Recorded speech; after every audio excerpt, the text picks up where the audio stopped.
अगर organic farming करेंगे तो स्टार्ट कहाँ से लेना है, ठीक है। आज से आपने सोच लिया कि मैंने अपना जो है वो क्वालिटी फूड खाना है और मैंने ज़मीन को भी बेहतर बनाना है और मैंने फ्यूचर जनरेशन्स के लिए एक सस्टेनेबल इन्वायरमेंट छोड़ के जानी है और क्लाइमेट चेंज इम्पैक्ट्स को कम करना है। आपने अब सोच लिया कि मैंने ऑर्गेनिक फार्मिंग की तरफ आना है, तो सबसे पहले हमने क्या कहा कि आपको सॉइल हेल्थ को इम्प्रूव करना पड़ेगा। तो सॉइल हेल्थ के लिए क्या है कि केमिकल हम इतने डाल चुके हैं कि ऐसा नहीं हो सकता कि आज हम ऑर्गेनिक फार्मिंग के बारे में सोचें और कल हम फार्मर को कहें या हम खुद करें कि हम अब आपको कोई फर्टिलाइजर आपने नहीं डालना, ठीक है। ऐसा नहीं होगा। कोई इंसान जब नशा भी कर रहा होता है, कोई स्मोकर होता है, तो जब वो डॉक्टर के पास जाता है तो डॉक्टर उसको क्या कहता है कि स्मोकिंग की डोज पहले कम करो, पहले कुछ टाइम कम, दिन में अगर 3 लेते हो तो 2 लो, फिर 1 कर दो, ऐसे ऐसा करके ऐसे।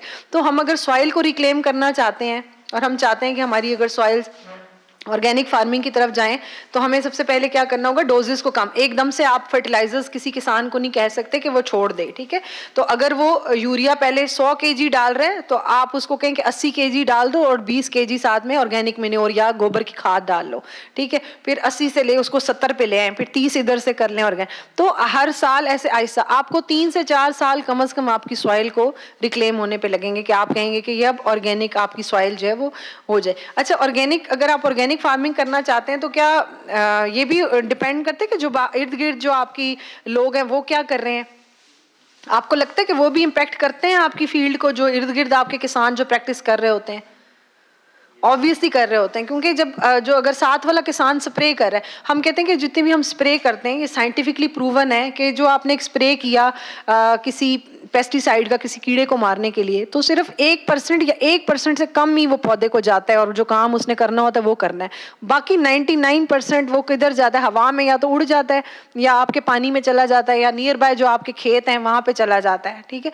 तो ऑर्गेनिक फार्मिंग करने के लिए ज़रूरी है कि आपकी पूरी फार्मिंग कम्युनिटी जो आपके इर्द गिर्द लोग हैं वो सब इस प्रैक्टिस को अडॉप्ट करें। अगर आप सीरियसली ऑर्गेनिक फार्मिंग के बिजनेस में आना चाहते हैं या फिर आपकी लैंड ऐसी जगह पे हो कि जो इर्द गिर्द आपके कोई और किसी किस्म की फार्मिंग ना हो रही हो और आप वहाँ पे न्यू फार्मिंग स्टार्ट कर रहे हो, तो आप उस सॉइल को जो है सॉइल हेल्थ इंप्रूव करें।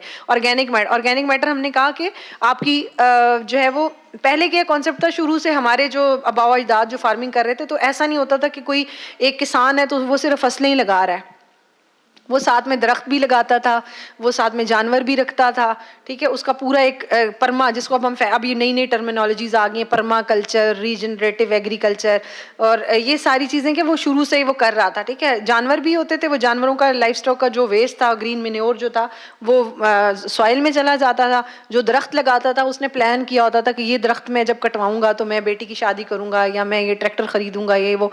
तो दरख्त भी एग्रो फॉरेस्ट्री, अब बहुत बहुत टर्म्स आ गई हैं, वही चीज़ें रिपीट हो रही हैं। तो ऑर्गेनिक फार्मिंग बेसिकली क्या है कि दोबारा से वही काम करना है जो पहले सदियों पहले जो हमारे किसान, जो हमारे बाओ-अजदाद जिस तरह से किसान प्रैक्टिसेस कर रहे थे, ये वही प्रैक्टिसेस हैं, बस एक फैंसी वर्ड्स के साथ ज़रा सा इसको चेंज करना है, ठीक है। तो आपका ऑर्गेनिक फार्म मैन्योर कहाँ से आएगा, आपकी जो लाइफ स्टॉक होगा उससे आप ऑर्गेनिक मैन्योर ले लें, ठीक है। और उसके अलावा कंपोस्टिंग करें। कंपोस्ट कहाँ से आती है? कंपोस्ट जैसे सर ने बताया कि आप किचन वेस्ट, आपका जो है आपका जो घर का कचरा है। अभी आप लोग मुझे हैंड रेस करके बताएं, आप लोगों के घरों में कितने लोग हैं जो है वो सेग्रीगेट करते हैं, कचरे को अलग-अलग करते हैं? कोई करता है? कोई प्लांट्स में डालती हैं आप, ज़बरदस्त। चलें, आप लोग अगर कंपोस्ट नहीं भी बनाते, ठीक है, अगर आप लोगों के पास जगह नहीं है, जगह की नहीं, कंपोस्ट तो आप एक बाल्टी में भी बना सकते हैं किचन के वेस्ट से, ठीक है। लेकिन किचन सेग्रीगेट जो है ना वो हमारे यहाँ बहुत कम होता है, क्योंकि वो कूड़ा उठाने वाला आता है तो हम एक ही शॉप पर डालते हैं और उसको बंद करते हैं और फेंक देते हैं। लेकिन बाहर के मुल्कों में आप देखें, वेस्ट में आप जर्मनी चले जाएँ, आप ये USA चले जाएँ, तो घरों के बाहर भी बिन्स अलग अलग से हैं कि ये बिन आपकी प्लास्टिक वेस्ट के लिए, ये पेपर वेस्ट के लिए, इसमें शीशा डालना है, इसमें फूड वेस्ट डालना है आपने। तो हमारे यहाँ तो ऐसा कौन सा, अगर घर में मैं अब अपने घर में सेग्रीगेट करती भी हूँ, ठीक है, मेरी कोशिश होती है कि मैं कचरे को, जो हमारा वेट कचरा है, जो खाने पीने की चीज़ें हैं या सब्जियों के छिलके हैं, वो एक अलग कर लूँ, प्लास्टिक वेस्ट मैं अलग कर लूँ। लेकिन इन द एंड जब मैंने देखा कि जब वो मेरा कूड़ा उठाने वाला आता है, जब मैं उसको देती हूँ तो वो तो इकट्ठा ही फिर फेंक देता है, तो फिर मेरी मेहनत का तो क्या फ़ायदा हुआ। हाँ, लेकिन सर वो कचरे वाला अपनी जो उसकी बेचने वाली चीज़ें हैं वो वही खरीदता है, लेकिन जो वो फूड वेस्ट, जो हमारा प्लास्टिक वेस्ट होता है, वो मोस्टली मिक्स हो जाता है, वो नहीं होता।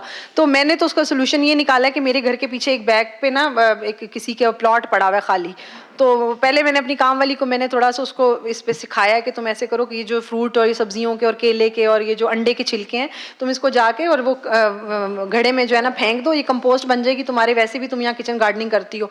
लेकिन मैंने देखा कि उसने जो है ना वो 2-3 दफ़ा मैंने उसको ज़्यादा वेस्ट दिया, और जब मैंने देखा एक दफ़ा उसके घर जाके, मैंने कहा वो तुम कहाँ फेंक रही हो जो तुम्हें मैं दे रही हूँ? तो वो कहती बाजी वो तो मैंने इधर सामने अपने प्लाट में फेंक दिया था। मैंने कहा अल्लाह की बंदी, मैं तुम्हें इसलिए चेंज अलग करके दे रही हूँ कि तुम इसको कंपोस्ट बनाओ। तो ज़रूरी नहीं है, चले ठीक है कंपोस्ट नहीं भी बनता, आप ज़मीन में भी अगर उसको फेंक दें ना, आप कच्ची ज़मीन में भी फेंक दें, तो आपका बायोडिग्रेडेबल वेस्ट जो है वो ज़मीन में ही चला जाएगा। मेरे बच्चे जो हैं वो, हाँ, आपके मिनरल्स उसमें ऐड हो जाए। मेरे बच्चे वो 8 और 9 साल के, मेरा बेटी और बेटा है, तो उनको मैंने इतना सिखा दी कि वो डस्टबिन में नहीं अगर वो केला खाएंगे तो वो डस्टबिन में नहीं फेंकेंगे, वो अगर कोई उनको खुली मैदान या मिट्टी वाली जगह नजर आ रही तो वहाँ फेंक देंगे। अगर कोई बीज हमने खाया किसी फ्रूट का तो वो उसको वैसे डस्टबिन में नहीं फेंकेंगे। तो ये शुरू से बच्चों को सिखाने। एक दिन मैं अपनी बेटी को किसी वर्कशॉप में लेके गई, और वहाँ पे वो उसको बता रहे थे कि और जो अंडे के छिलके हैं उसको हम किस तरह कंपोस्ट में डाल सकते हैं, और वो कैल्शियम का एक सोर्स है। तो वो घर आई और जो है ना वो मैंने किचन में, मैं कहीं बाहर गई और जब मैं वापस आई तो मैंने देखा कि किचन में धुआं हुआ हुआ है और कोई 7-8 अंडे उसने तोड़े हुए हैं और छोटी सी है। और मैंने कहा क्या कर रही हो आप? तो कहती मैंने अंडे खाने थे। तो मैंने कहा आपको इतनी एकदम से भूख लग गई कि आप ये 6-7 अंडे आपने इकट्ठे तोड़ दिए हैं? तो कहती बस मम्मा मुझे भूख लगी थी। खैर मैंने उसको डांटा डपका और ये वो, तो फिर मैंने कहा आप आइंदा ऐसा नहीं करना। तो रात को जब सोने लगे तो वो मेरी बेटी मुझे कहती कि मम्मा वो मैंने इसलिए किया था कि आप आज हम गए थे ना उस दिन, हम उस पर 14 अगस्त पे एक इवेंट हुआ था, तो उसमें वो बच्चों को कंपोस्ट बनाना सिखा रहे थे, तो उन्होंने कहा था कि अंडे के छिलकों को सेव, तो मैंने इसलिए किया था। तो मुझे बड़ा प्यार भी उस पर आया। मैंने कहा बच्चे कितना ये लर्निंग, मतलब छोटी सी चीज़ें हैं कि लर्निंग होती है। अब हम आज यहाँ भी बैठे हैं, हमने इतना, आप लोग बेशक आप कीमती वक्त अपना निकाल के यहाँ पे आए हैं, तो जब हम यहाँ से जाएंगे तो इंशाल्लाह कुछ ना कुछ हम अपनी लाइफ में हम चेंज देखेंगे कि एग्रीकल्चर को कम से कम, फार्मर को हम एक इंपॉर्टेंस देना शुरू करेंगे, अपनी फूड क्वालिटी को हम मेजर करना शुरू करेंगे। जो प्लेट में मेरी चीज़ें पड़ी हैं उसमें से कितनी न्यूट्रिशन मुझे मिल रही है। अभी हम लोग at the end of the session में चाहूँगी कि जो ह्यूमन न्यूट्रिशन वाले लोग हैं वो हमें कोई, उनमें आप लोगों में से कोई भी एक आके हमें बताए कि डेली हमारा कितनी कंजप्शन होनी, प्रोटीन हमें कितनी चाहिए, फाइबर हमें कितनी चाहिए, विटामिन मिनरल्स कितने चाहिए, और हमारी प्लेट में क्या क्या चीज़ें होनी चाहिए, तो ये हमारी फूड की जो है वो क्वांटिटी हमारी पूरी हो सकती है। तो हमें अपने फूड को कैलकुलेट करना है, क्वालिटी को। तो फूड कैलकुलेट करेंगे तो ऑटोमेटिकली हमारे माइंड में क्वालिटी जब हम अपने फूड में लाना चाहेंगे तो हमारे माइंड में आएगा कि ऑर्गेनिक फार्मिंग को हम प्रमोट भी करें, किसान को भी इसकी वैल्यू दें। कहीं अगर एक ₹2 महंगा मिल रहा है तो उसके साथ बहस ना करें। हम फार्मर मार्केट में यहाँ पे लगाते हैं हर हफ्ते को, ये जो ओल्ड जू है, कभी गए आप लोग फार्मर मार्केट में? ओल्ड जू के पास फार्मर मार्केट लगती है, तो वहाँ पे जो डिप्लोमेट्स आते हैं, जो यहाँ पे लोग काम कर रहे हैं और मुल्कों से आए हुए हैं, तो वो जितनी हम प्राइस मांगते हैं ना, हमने मटर की पिछले सर्दियों में 1000 रुपये किलो भी जो है मटर बेचे हैं, क्योंकि वो वुमेन फार्मर्स को लगा रही हैं, चकवाल से यहाँ पे आ रहा है, फिर उनकी भी कॉस्ट है, तो हमने 1000 रुपया उसकी कॉस्ट रखी, तो वो चूँ चना किए बगैर वो दे देते हैं। हमारे पाकिस्तानी जो फैमिलीज़ हैं, हम लोग जो हेल्थ कॉन्शियस लोग वो डालते हैं, तो वो थोड़ी बहस, नहीं तो ये तो एक्सपेंसिव है, उनके लिए हम प्राइस भी कम कर देते हैं कि अच्छा आप 500 रुपये कर दें, तो नहीं 500 भी ज़्यादा है ये वो, तो हम कैलकुलेशंस पे आ जाते हैं। तो वही बात है, जब हम ये सारी कॉस्ट अपनी लाइफ की कैलकुलेट करें ना, जितनी हम मेडिसिन पे लगाते हैं और बीमारियां जितनी हमारी हो रही हैं और जितनी हम हेल्थ पे लगा रहे हैं और जितने हम लैब टेस्ट और फलाना टेस्ट और ये दे रहे हैं, तो अगर हम उसकी कॉस्ट करें ऑर्गेनिक चीज़ों की तो फिर कुछ भी नहीं है उसकी उस मुकाबले में। तो मेरे ख्याल से फार्मर के साथ हमें बहस नहीं करना। हम लोग, आप लोग पिज़्ज़ा पार्टियाँ, ये स्टूडेंट्स कर रहे होते हैं पिज़्ज़ा पार्टी या कढ़ाई पार्टी कर रहे हैं फलाना, तो कितने पैसे हम एक सिटिंग में लगा, 10,000 रुपये से तो कम आपका 2-3 लोगों का बिल ही नहीं बनता, आप पिज़्ज़ा खाने भी जाएं तो ठीक है, तो हम वो लगा देते हैं। लेकिन हम फार्मर या जो सब्जी वाला है उसके साथ हम बहस करेंगे कि ये सस्ता कर दो, ये महंगा है, ये फ्रूट महंगा है, ये, और ख़ासतौर पे जो ऑर्गेनिक वाले हैं उनके, ऑर्गेनिक वालों का तो रोना ही यही है मार्केट में कि हमें वो प्राइस ही नहीं मिलती जितनी हम इस पे जो कॉस्ट हमारी आ रही है वो प्राइस। तो ऑर्गेनिक प्रोडक्ट जो है वो प्रीमियम प्राइस है। अगर आपको वाकई में कोई ऑर्गेनिक प्रोडक्ट पाकिस्तान में दे रहा है, कोई ब्रांड आपको दे रहा है, जैसे मैं पौधा के साथ काम करती हूँ तो मैं 100% श्योरिटी के साथ कहती हूँ, क्योंकि मैं उधर जा रही होती हूँ, मैं देखती हूँ, हम उनको सारा कुछ बताते हैं। तो वो पिछले कोई कितने साल, 2004 से वो फार्म शुरू हुआ है, तो 20 एक सालों से उन्होंने कोई फर्टिलाइजर उसमें कुछ भी नहीं डाला, वो कोई ऐसे। तो अगर आपको कोई ट्रस्ट वर्दी ब्रांड ऐसा पाकिस्तान में मिलता है तो उसको शेयर करें, फैमिली के साथ शेयर करें, उसको सपोर्ट करें। हम लोग रील्स तो 1 मिनट में हम शेयर, कोई फजूल सी रील आएगी हम दोस्तों को, कभी आप लोगों ने कोई ऑर्गेनिक चीज़ एक दूसरे के साथ शेयर की है? नहीं करते, हम बहुत कम कर, जो अगर खुद ऑर्गेनिक में काम कर रहा होगा वो शायद अपने दोस्तों का, तो वो भी दोस्त भी देख के जो है महंगी है, छोड़ो बस इसको, ऑर्गेनिक प्रोड्यूस को क्या करना है, बस ये तो सस्ती मुझे साथ यहाँ रिटेल स्टोर से मिल रही है। तो आप फार्मर्स के साथ शेयर करें, आपको ट्रस्ट वर्दी, और ऐसे कि अल्लाह ताला ने हमें सेंसेस दी हुई है, ऑर्गेनिक जो प्रोडक्ट होती है ना, वो अगर आपको पाकिस्तान में भी सर्टिफिकेशन उस तरह से एसोसिएशन है हमारी, लेकिन उस तरह से सर्टिफिकेशन अभी नहीं है कि आपकी ऑर्गेनिक प्रोडक्ट सर्टिफाइड हो, या लोग अब करवा, फीस भी है उसकी तो लोग सर्टिफाइड भी नहीं करवाते। तो ये कि आप अगर कोई रिलायबल ऑर्गेनिक प्रोडक्ट आपको मिल रही है, तो आप कुछ अर्सा जब यूज़ करेंगे, आपको खुद उसका टेस्ट, उसकी स्मेल, आपके हेल्थ पे बेनिफिट्स आपको खुद समझ में आने लग जाएंगे। हमारे पास जो हमारे कस्टमर आते हैं जिनको हम सेल करते हैं, 80% वो वाले कस्टमर हैं जो वापस आते हैं, वही वाले जो रिपीटेड कस्टमर हैं, जो एक दफ़ा यूज़ करते हैं, उनको समझ में आती है कि टेस्ट है, जायका है, फिर वो दोबारा आते हैं। तो जब आप कोई ऑर्गेनिक प्रोडक्ट कहीं से लेंगे और अगर आप उसको, आपका सर्टिफाइड भी नहीं है, आपको ट्रस्ट इश्यूज़ भी हैं, तो आप इस्तेमाल करके देख लें, एक दो दफ़ा इस्तेमाल करके देख लें, तो आपको समझ आ जाएगा आपको कि ये टेस्ट इसका कैसा है, मेरी हेल्थ पे क्या इम्पैक्ट पड़ रहा है, ठीक है।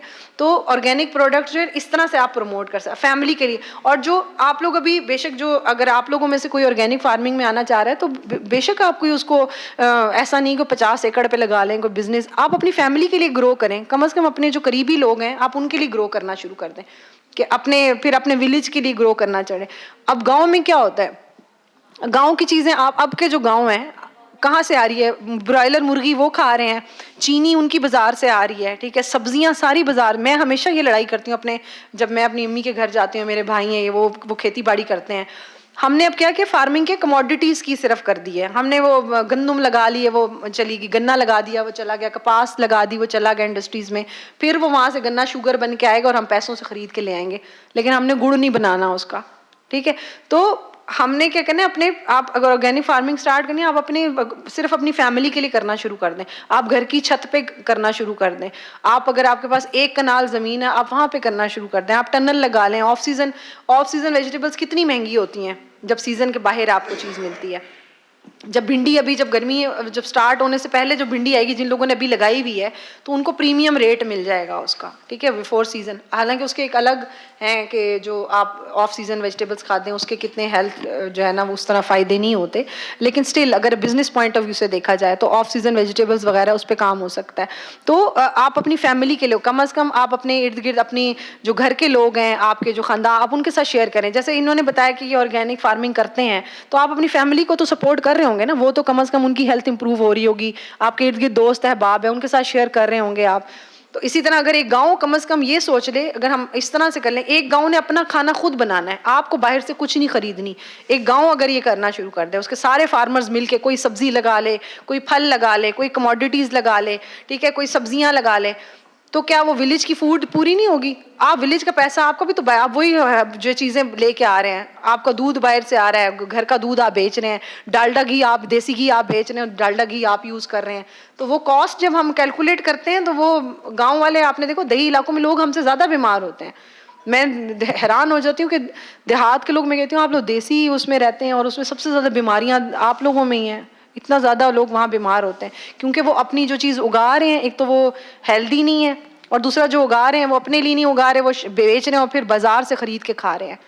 तो ऑर्गेनिक फार्मिंग हम छोटे से छोटे लेवल पे भी स्टार्ट कर सकते हैं। आप ग्रो बैग्स में लगा सकते हैं, आप घर की छत पे लगा सकते हैं, रूफटॉप गार्डनिंग है, वो जो है ना वो तो आराम से शहरों में हो सकती है, इतने बड़े बड़े हमारे पास छत हैं, उसके ऊपर आप आराम से लगा सकते हैं। हाइड्रोपोनिक्स, अब तो किट्स मिलती हैं हाइड्रोपोनिक्स की, कि पाइप है, सिर्फ पानी है, उसमें पानी डालना है, न्यूट्रिशन डालना है, आपके पौधे, इतना आसान है वो।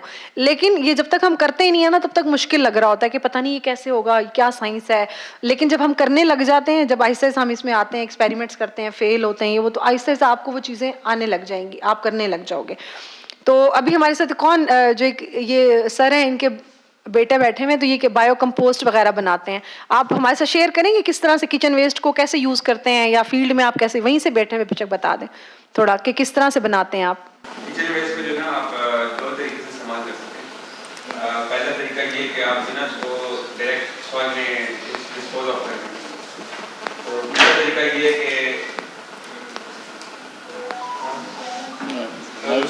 है कि आप जो ना उसको लिक्विड फर्टिलाइजर बनाने से, तो वो किस तरह बनेगी कि आप जो ना अपने घरों में जाके जो भी आपका वेस्ट है, उस टाइप की भी आप फर्टिलाइजर बनाना चाहते हैं, जैसे अगर आप चाहते हैं पोटेशियम बेस्ड फर्टिलाइजर हो, तो तो आप जो है ना बनाना के पीस ले लें, केले की छिलके, ठीक है, उसको कट कर लें।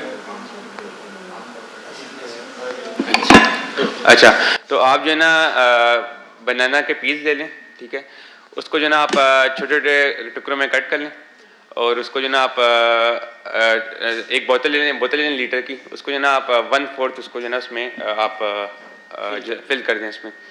उसके अलावा जो है ना आप उसमें जो है 2 हिस्से जो है ना आप पानी डाल लें और थोड़ा सा उसमें गुड़ डाल लें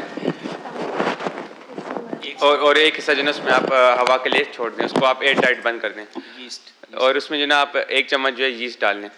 तो ये जो है ना एक आपकी बायो फर्टिलाइज़र तैयार हो चुकी है। तो ये इसमें जो है ना पोटेशियम भी ज़्यादा है, मैग्नीशियम भी है और इसमें जो है ना माइक्रोब्स भी हैं जो आपकी ज़मीन को जो है ना फ्यूचर में फ़ायदा पहुँचाएंगे। सर पूछें कितने टाइम में तैयार होगी? इसको लगते हैं तकरीबन गर्मियों में 20 दिन और सर्दियों में 1 महीना। 1 महीने जी। इसे हम डायरेक्ट यूज कर सकते हैं या मिक्स कर पानी? इसका ये तरीका होता है कि आप जो है ना 10 लीटर पानी में 1 लीटर इस्तेमाल करें तो सबसे अच्छा रिजल्ट आपको मिलता है। इसको डायरेक्ट अप्लाई करेंगे या डायरेक्ट आप जो है ना वो 10 लीटर कैन होता है आपका पानी का, ग्रीन वाला जो कैन होता है 10 लीटर का, उसमें आप 1 लीटर ये डाल लें, ठीक है, और इसको आप जो है ना सारी सब्जियों को डाल लें आप अपनी। अच्छा, इसी चीज़ में एक इजाफा मैं कर दूं कि अगर आप किसी भी जो चीज़ के छिलके हैं, जिस तरह से इन्होंने बनाना के छिलके की बात की है, इसी तरह से सब्ज़ी वगैरह है, मिसाल के तौर पे गोभी के जो डंडल बच जाते हैं आखिर में, उनको भी इस्तेमाल कर सकते हैं। इसको अगर आप ग्राइंडर में डाल के एक दफ़ा उसको छोटा कर लें तो जो टाइम आपका है वो कम हो जाता है। जो आपके माइक्रोब्स हैं उसको जल्दी जो है वो एब्जॉर्ब कर लेते हैं, क्योंकि उन्होंने उसको कट करना है। और ज़मीन में भी अगर आप इसको इस्तेमाल कर लें कि आप इसको ग्राइंड करके डाल दें, अंडे के छिलके हैं, इसको अगर आप साबित डालेंगे तो उसको हल होने में और कंपोस्ट बनने में टाइम ज़्यादा लगेगा। लेकिन अगर उन्हीं अंडे के छिलकों को आप ग्राइंडर में डाल के वंस ग्राइंड कर लें, छोटा कर लें और फिर उसी तरह से उसी प्रोसेस में से गुजार लें पानी और बाकी चीज़ें उसको डाल के, तो थोड़ा सा आप उसको टाइम देंगे तो आपका टाइम कम हो जाता है और वो डायरेक्टली एब्जॉर्बेबल हो जाते हैं। और इसको जो हमारे जिस तरह से अभी केंचुए की बात हुई, वो भी आसानी से खा सकते हैं और जो आपको बायो कंपोस्ट मिलती है वो बहुत अच्छी मिल जाती है और जल्दी मिल जाती है। ये साइंटिफिकली प्रूवन एक फैक्ट है और बहुत सारे साइंटिस्ट इस पे काम कर रहे हैं। हमारे घर में ना जो फ्रूट का वेस्ट है, वेजिटेबल का वेस्ट है, टिश्यू पेपर, कागज़, कार्टन, ठीक है, जितने भी वेस्ट है इससे हम फर्टिलाइज़र तैयार कर लेते हैं। अगर हम अपने किचन का जो वेस्ट है ना इसको सेव करना शुरू कर दें, फर्टिलाइज़र में कन्वर्ट करना शुरू कर दें, हम अपनी 60 to 80% जो हम पोल्यूशन कर रहे हैं ना, कूड़े के बड़े बड़े जो ढेर हैं ना, हम उनको 60 to 80% रिड्यूस कर सकते हैं कि हम अपने कूड़े को खुद संभालें, उसको सोसाइटी के ऊपर जो है वो ना डालें, तो उससे बड़ी अच्छी फर्टिलाइज़र बनती है। तो ये जो कार्टन और कागज़, टिश्यू पेपर है ना, ये जो अर्थवर्म है ना, उनकी ये बहुत मरगूब ग़िज़ा है, वो बड़े शौक़ से इसको खाते हैं। ये जब नरम हो जाते हैं, प्रोसेस हो जाते हैं, तो वो बड़ी अच्छे तरीके से ग्रो होते हैं। इसमें एक और चीज़ भी शामिल कर लें कि रूफ गार्डनिंग है, किचन गार्डनिंग है, जो छोटा सा इलाका हमारे यहाँ होता है, उसको सस्टेन करने के लिए बहुत अच्छी चीज़ है कि आपका किचन का वेस्ट जो है, आप पहले बेशक रूफ गार्डनिंग कर रहे हैं, मैं मिसाल के तौर पे देता हूँ, तो आप ज़्यादा मिट्टी ना लेकर आएँ, थोड़ी सी मिट्टी लेकर आएँ और एक बेसिक लेयर बना दें, आप उस पर बीज वगैरह काश्त कर दें और फिर उसको फिल करते जाएं जितनी आपकी किचन वेस्ट आती है, और ये जो आप कंपोस्ट बनाते हैं इसी को ही आप उसके अंदर डालते जाएं और वो जो है ना वो भरता जाएगा, आपका बर्तन जो है वो ऊपर तक भरता जाएगा, जितनी उसकी नीड बढ़ती जाएगी उतना ही आप उसमें डाल रहे होंगे। सो ये एक बड़ा आसान सा सस्टेनेबल आपका तरीक़ाकार बन जाता है। और जब आप उसमें से एक फ्रूट, सब्ज़ी, फर्टिलाइजर ले लेते हैं तो फिर वो जगह खाली हो जाती है, फिर वो नीचे हो जाती है, अगेन फिर वही उसी को आप रिसाइकल कर सकते हैं। आप उसमें से तो बहुत कम खाते हैं या उसके न्यूट्रिएंट्स बहुत कम इस्तेमाल करते हैं, जो भी आप इस्तेमाल करेंगे आप उसको रिसाइकल कर सकते हैं। तो इस तरह से आपका एक सस्टेनेबल जो सिस्टम है ना, वो रूफ टॉप के ऊपर भी बन सकता है। किचन गार्डनिंग जो साथ का इलाका है, जो आपके पास ज़मीन है, एक कनाल के करीब है, चंद मरले हैं, उस पर भी हो सकता है। जी, इसमें मैडम मैं कुछ कहना चाहूँगा कि बहुत सिंपल है। जो लोग रूफ टॉप गार्डनिंग शुरू करना चाहते हैं ना, तो ये प्लास्टिक की बाल्टियाँ मिल जाती हैं पेंट वाली ना, बहुत सस्ती मिल जाती हैं। तो जैसे सर बता रहे थे, हम किचन वेस्ट से ना अपनी प्लास्टिक की बाल्टियों को हाफ भी भर सकते हैं, 1/3 भी भर सकते हैं। वो भर लिया और ऊपर हमने थोड़ी सी मिट्टी डाल दी, तो वो जो वेस्ट है वो 1 साल के अंदर अंदर खुद ही प्रोसेस होता रहेगा। सर ने बहुत अच्छी बात की कि ये ना सॉइल में कन्वर्ट हो जाता है। वैसे आप सॉइल लेने जाएंगे तो आपको नर्सरी से बाय करनी पड़ेगी, ठीक है। तो आप जो अपने किचन का वेस्ट है ना, उससे उसे फिल कर दें, उसमें काटन भी डाल सकते हैं, टिश्यू पेपर भी डाल सकते हैं, ऊपर वाले जो एरिया उसमें मिट्टी डालें, अपनी सीड लगा दें, तो वो 6 माह में 1 साल में खुद ही प्रोसेस होता रहेगा। तो इस तरह से आप ना जहाँ पे आपने मिट्टी से 1 बाल्टी भरनी थी, आप 4-5 बाल्टियाँ तैयार करके अपनी जो है ना वो क्वांटिटी बढ़ा सकते हैं। फिर दूसरा, हम ना चटनी के ऊपर काम कर रहे हैं। चटनी जो है ना वो फौत हो गई है हमारे घरों में ना, तो हम कोशिश करते हैं कि चटनी से जो है वो स्टार्ट करें। और चटनी में जो है ना इसमें न्याज़बो बहुत ज़बरदस्त है, तुलसी अवेलेबल है, धनिया पुदीना इसका तो हमें पता ही है ना। तो चटनी हमने जब फौत हो गई है ना, तो इससे हमारे स्टमक ख़राब हो गए हैं, ठीक है। तो स्टमक ख़राब हुए तो इस वजह से हमें sugar, uric acid, blood pressure, ये सारी डिजीज़ हो रही हैं।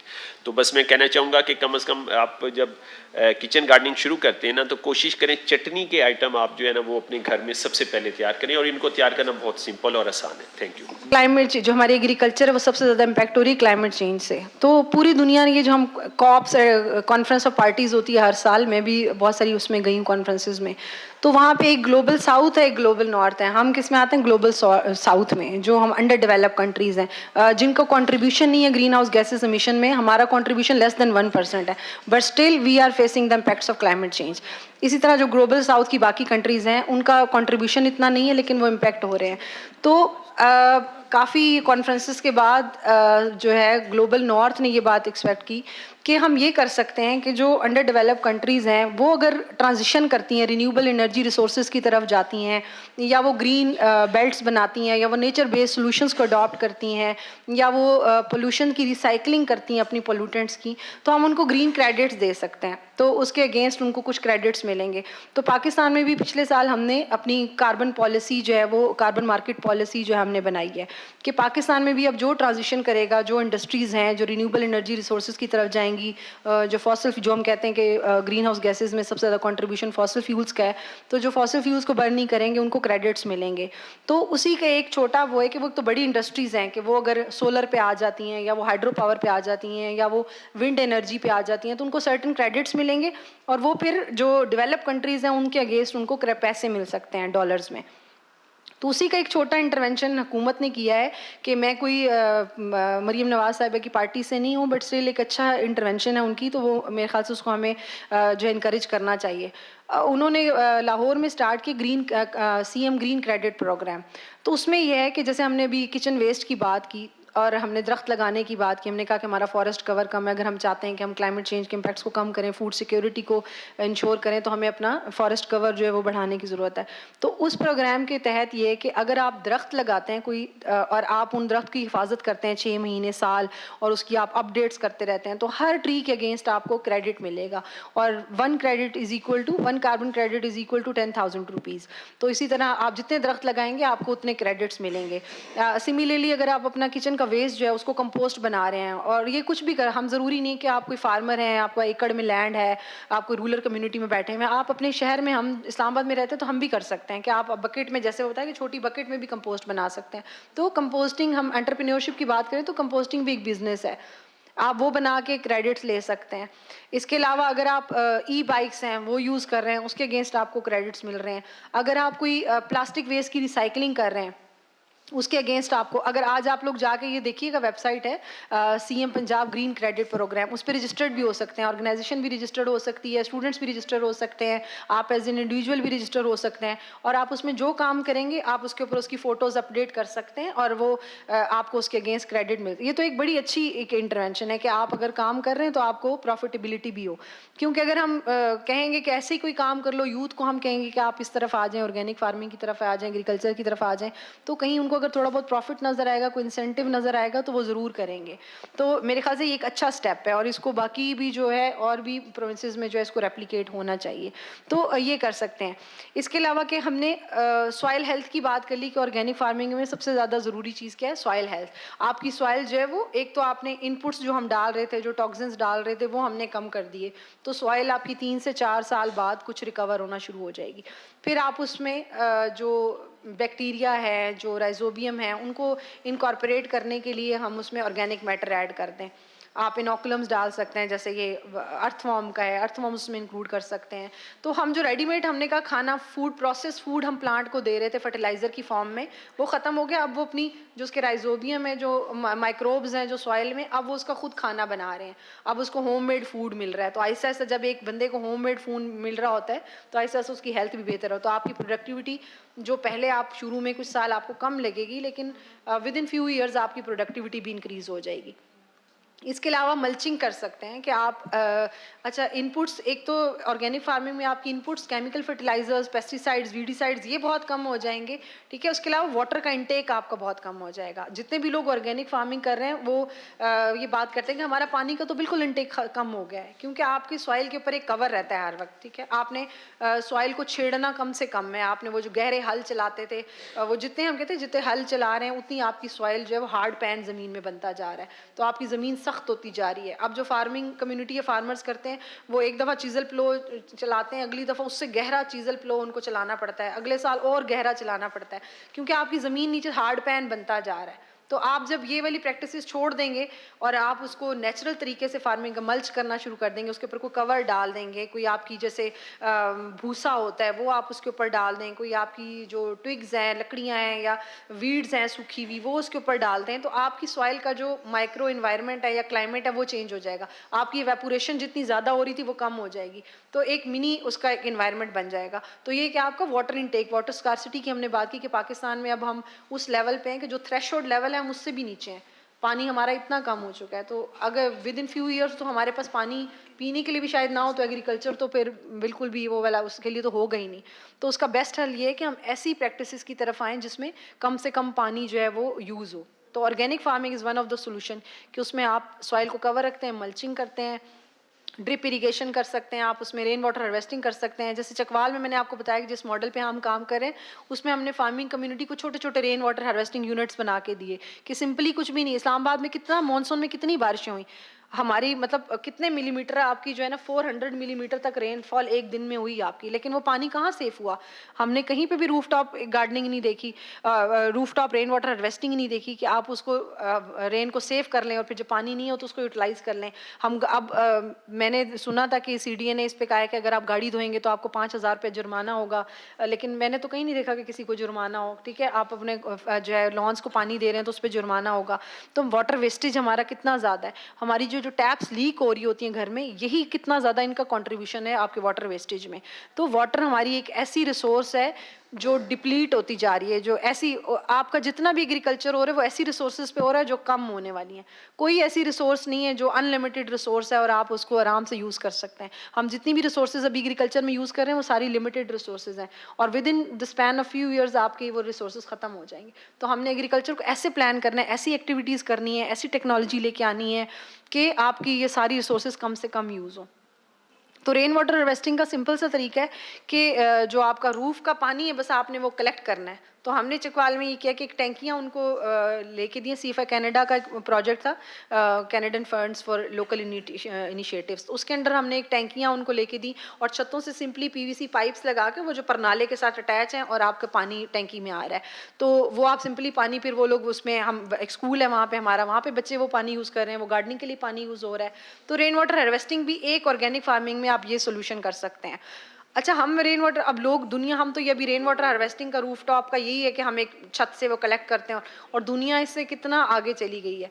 वाशिंगटन DC में मैंने देखा, हम एक जगह उनका एक हमें उस डिपार्टमेंट में लेके गई जो वाटर रिसोर्सेज है, जैसे हमारा Pakistan council for water resources है, रिसर्च एंड वाटर रिसोर्स, उसी तरह उनका एक इदारा था। हम वहाँ पे गए तो मैं बड़ी हैरान हुई कि उन्होंने रूफ़ के ऊपर ऐसे ही रूफ़ के ऊपर उन्होंने जो लोकल ग्रासेस इंडिजिनस जो उनके प्लांट्स थे वो लगाए हुए थे, घास लगाई हुई थी, और वो फिर पानी वैसे जैसे हम लोग कलेक्ट करते हैं वो भी ऐसे कलेक्ट कर रहे थे। लेकिन मैं भी इतने सालों से रूफटॉप रेन वाटर हार्वेस्टिंग बता रही हूँ लोगों को, लेकिन मेरे माइंड में भी कभी ये सोल्यूशन नहीं आया कि हम उस पानी को किस तरह प्योरीफाई कर सकते हैं। तो उन्होंने छत के ऊपर एक मिट्टी की तह लगा के, और ग्रासेस आपके कितने डीप रूटेड कौन सा होते हैं कि उनके लिए कोई बहुत इंचेस आपको सॉइल चाहिए, विद इन फ्यू इंचेस आपके वो ग्रो कर जाते हैं। तो उन्होंने छत के ऊपर इस तरह से अपने लोकल वहाँ के ग्रासेस लगाए हुए थे और वो जो पानी रेन का आता है वो ग्रासेस से गुजर के साफ होके और फिर टैंकी में आता है, तो फिर आप उसको किचन में भी यूज़ कर सकते हैं, आप कपड़ों में भी यूज़ कर सकते हैं। मतलब सोल्यूशंस हैं, हमने इसके ऊपर जो है वो ब्रेनस्टॉर्मिंग करने हैं कि क्या सोल्यूशंस हम ला सकते हैं, किस तरह से पानी को कैसे सिक्योर कर सकते हैं।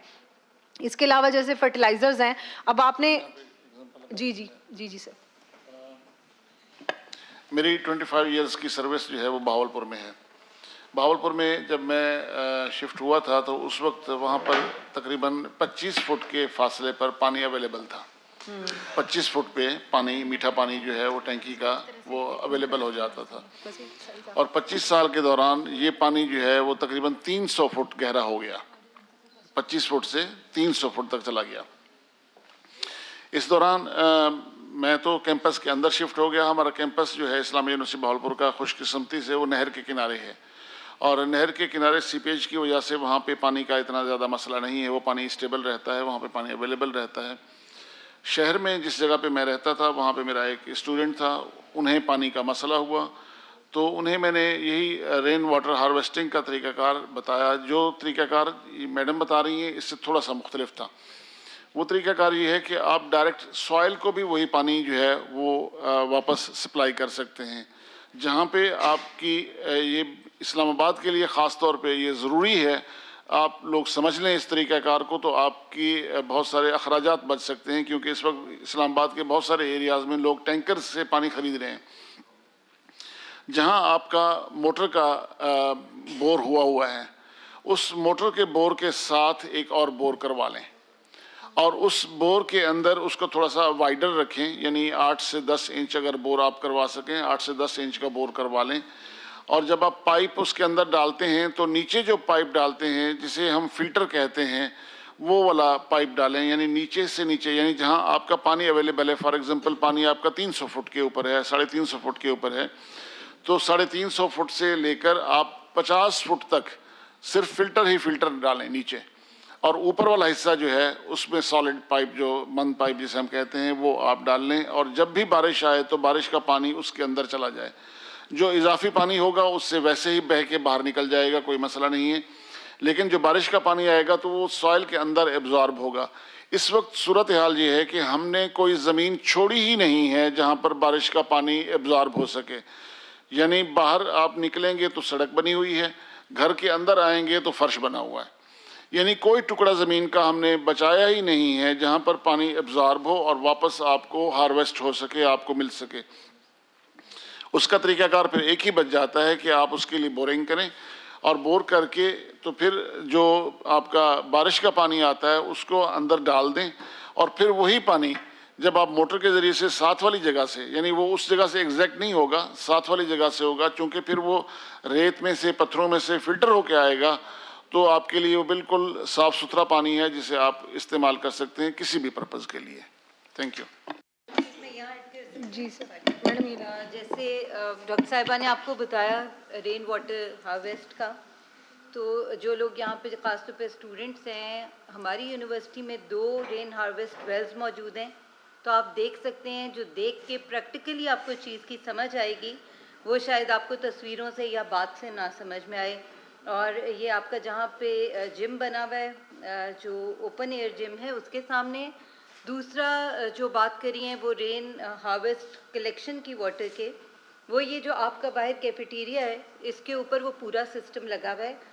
एक तो उसका पानी इस्तेमाल करें, नीचे जो ऑलिव का पूरा गार्डन है उसके लिए, प्लस जो वो पानी हम पीने के लिए भी इस्तेमाल कर रहे हैं उसके साथ फ़िल्टर्स लगे हुए हैं, और नीचे उसके साथ एक आपका जो वाटर कूलर है वो लगा है और लोग उसको पी रहे हैं। उसकी हमने टेस्टिंग 2 मरतबा करवाई है और वो पानी बिल्कुल फ़िट फॉर ड्रिंकिंग है। तो ये चीज़ें घर में आसानी से रेप्लिकेट हो सकती हैं। तो ये आप देख के इसको समझ सकते हैं कि ये सिस्टम किस तरह से लगा हुआ है।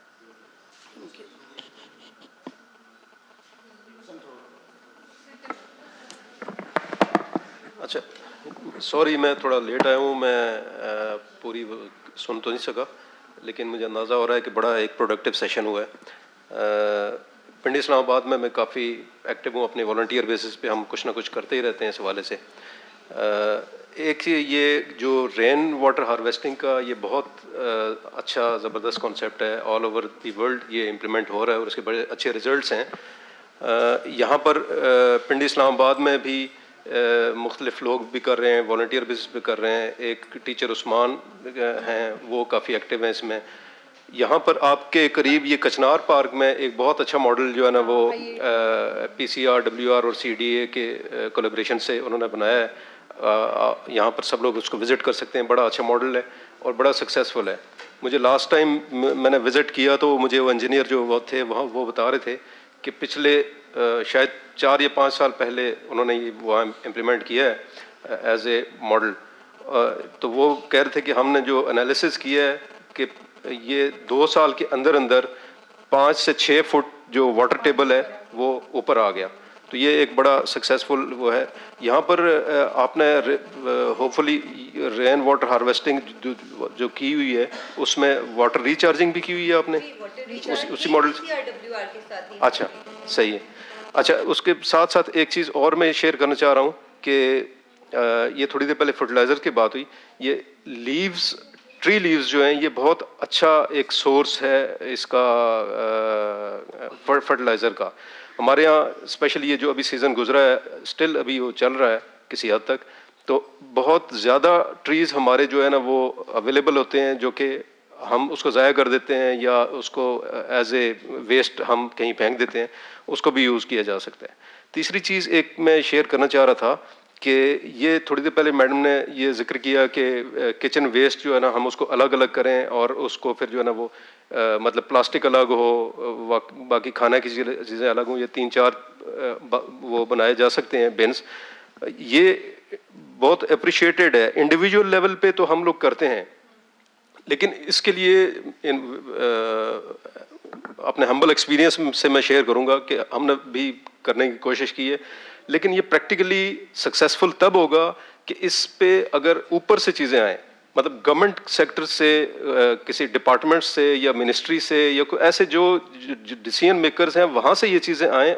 जैसे बाकी कुछ इनिशिएटिव्स हैं, अच्छे इनिशिएटिव्स हैं, उसी तरह से ये आए तो वहाँ से आ जाए तो ये आसान होगा। इंडिविजुअल लेवल पे जितना भी आप करेंगे वो उतना इफेक्टिव नहीं होगा। तो इस सेंस में मैं ये कह रहा हूँ कि ये हमारा ये फोरम भी बड़ा एक डिग्निफाइड फोरम है, यहाँ से भी किया जा सकता है। आपका जो अपना फोरम्स हैं वहाँ से भी कि को एडवोकेसी की जाए कि जिसमें कोई थ्रू पार्लियामेंट और व्हाटएवर ये किया जाए ताकि ये मैसेज तक इम्प्लीमेंट करना आसान हो जाए। नहीं सर, जैसे अभी मैंने वो CM ग्रीन क्रेडिट प्रोग्राम का मैंने जिक्र किया ना, तो ये अभी लाहौर में जैसा स्टार्ट हुआ है, तो आहिस्ता आहिस्ता इस ऑर्गेनाइजेशन उनके पैनल पे आ सकती हैं, यूनिवर्सिटीज़ आ सकती हैं, फिर जो इंडस्ट्रीज़ हैं वो आ सकती हैं। तो ये इनिशिएटिव अच्छा है, इसको मतलब किया जा सकता है, हुकूमत भी इसमें इंटरेस्ट ले रही है। तो इंशाल्लाह अगर हम इंडिविजुअल लेवल पे तो कोशिश कर सकते हैं ना कि हम इसको कंपोस्ट बना लें या रिसाइकल कर लें। अच्छा, अभी हम last part of the presentation की तरफ जाते हैं, फिर उसके बाद एक बस क्विक सा क्वेश्चन आंसर सेशन करेंगे और फिर इसको एंड करेंगे। आप लोगों में से कोई भी इंडिविजुअल या अगर आप लोग की कोई ऑर्गेनाइजेशन है और आप लोग ऑर्गेनिक फार्मिंग करना चाहते हैं, तो जैसे मैंने आपको बताया कि यूट्यूब्स को देख के, बिल्कुल वीडियोस को देख के मत करें कि सैफरॉन लगा लें, करोड़ों कमा लें, अदरक लगा लें, आप जो है ना लाखों महीने में कमा सकते हैं, आप ये लगा लें, वो कर लें। नए नए दरख्त आ रहे हैं, सागवान लगा लें, आजकल सागवान का बड़ा कोई एक पता नहीं उसका क्या फ़ायदा है। इसी तरह आप अपने एरिया को देखें, आप जिस भी एरिया, अगर आप यहाँ अर्बन एरिया में बैठे हैं, आप यहाँ पे विद इन प्रेमिसेस क्या कर सकते हैं, किस तरह की सोसाइटी, कैसे हेल्थ कॉन्शियस लोग हैं आपके इर्द गिर्द, या किन को आप ये प्रोवाइड कर सकते हैं ऑर्गेनिक फूड। अगर आप विलेज में हैं तो एटलीस्ट अपने विलेज लेवल पे काम करना शुरू करें और देखें कि आप मार्केट कितनी दूर है आपसे। अगर मार्केट करीब है तो पेरिशेबल कमोडिटीज़ आप लगा सकते हैं, आप फ्रेश सब्जियां लगा लें, आप फल लगा लें। लेकिन अगर मार्केट आपसे दूर है तो फिर आप ये आपके लिए प्रॉफिटेबल नहीं है। अगर आप इसको एंटरप्रेन्योरशिप एज अ अपॉर्चुनिटी लेना चाहते हैं तो फिर ये प्रॉफिटेबल नहीं है। आप फिर ऐसा बिजनेस आए जिसमें वैल्यू एडिशन हो। वैल्यू एडिशन क्या होती है कि आपकी जो प्रोडक्ट है, अभी किसान प्रॉफिटेबल क्यों नहीं है, क्योंकि वो मूंगफली लगाता है, एज सच उठा के आड़ती को देता है, मिडल मैन को, वो प्रॉफिट कमा रहा है इसके ऊपर, ठीक है। गंदुम आपने लगाई, एज सच उठा के आड़ती को दे दी आपने। आप दालें उगा रहे हैं, आप बगैर साफ किए, मैंने देखा है फार्मर्स बिल्कुल जो है ना रफ सी सी दाल उठा के जो है वो आड़ती को दे देते हैं, फिर आड़ती आगे उसको सफाई करवा के उसके ऊपर प्रॉफिट कमाता है, ठीक है। तो हम क्यों नहीं कर सकते, फार्मर क्यों नहीं कर सकता, या फार्मर का जो बच्चा है, जो उसकी औलाद है, वो क्यों नहीं अपने जो है फादर का हाथ बटा सकती, दालों को साफ करके उसकी पैकेजिंग करके उसकी अच्छी सी ब्रांडिंग और मार्केटिंग क्यों नहीं की जा सकती। मोबाइल हर बंदे के हाथ में है आजकल, कितना मुश्किल है कोई चीज़ शेयर करना किसी के साथ, कि आपके घर अगर आप फार्मिंग कम्युनिटी से हैं और आपने मूंगफली आपकी हार्वेस्ट हो रही है और आप उसको वहीं लेके उसकी सफाई करवा रहे हैं, रोस्टेड पीनट्स बना के उसकी ब्रांडिंग करवा रहे हैं, तो शेयर करना कितना मुश्किल है। आप किसी प्लेटफॉर्म पे शेयर कर सकते हैं, अपनी जो आपकी जितनी आपकी कम्युनिटी है आप उसके साथ शेयर कर सकते हैं। तो मतलब इसको इस तरह से प्रॉफिटेबल बनाया जा सकता है कि आप देखें कि आपकी डिमांड क्या है उस एरिया में, ठीक है, तो आप उसके ऊपर वो चीज़ करें जो उस एरिया की डिमांड है जो वहाँ पे। और ये ऐसा भी नहीं है कि अब आप कहें कि भाई मैंने जो है मुझे सेब लगाना है, अपने पंजाब में आप बैठे हुए और आप कहें मैंने सेब लगाना है, मैंने चेरी लगानी है, ठीक है, मैंने एप्रिकॉट लगाना है। जो प्लांट जहाँ का नेटिव है, जो फ्रूट जहाँ, वो वहीं अच्छा होगा। आप अपने एरिया को ऑब्जर्व करें, इतनी हमारी डाइवर्स इकोलॉजी है, हमारे पास इतनी इकोलॉजिकल जोन्स हैं कि आप विद इन कुछ किलोमीटर्स जाएँ तो आपकी टोपोग्राफी चेंज हो जाती है, आपकी सॉइल कंडीशंस चेंज हो जाती हैं। एक क्रॉप जो एक एरिया में सक्सेसफुल है वो ज़रूरी नहीं है कि अगले दूसरे विलेज में भी वो सक्सेसफुल हो। तो आप एरिया को ऑब्जर्व करें कि यहाँ पे क्या प्रोडक्टिविटी क्या हो सकती है, मैं किस तरह से वैल्यू ऐड कर सकता हूँ, जो चीज़ें ऑलरेडी हैं उसमें किस तरह से वैल्यू ऐड हो सकती है। पौधों में भी हम वुमेन फार्मर के साथ वैल्यू एडिशन पे काम कर रहे हैं। जैसे ऑलिव का मैंने बताया कि ऑलिव का पाकिस्तान में पिछले 10 सालों से बहुत ज़्यादा जो है वो ट्रेंड हुआ है, और उसकी क्या वजह है कि पाकिस्तान की, जैसे मैंने बताया कि हमारी जो फर्टाइल लैंड्स है वो बहुत कम होती जा रही हैं, और मोनोक्रॉपिंग कर करके हमने अपनी लैंड्स की जो फर्टिलिटी है, प्रोडक्टिविटी है, वो कम हो गई है।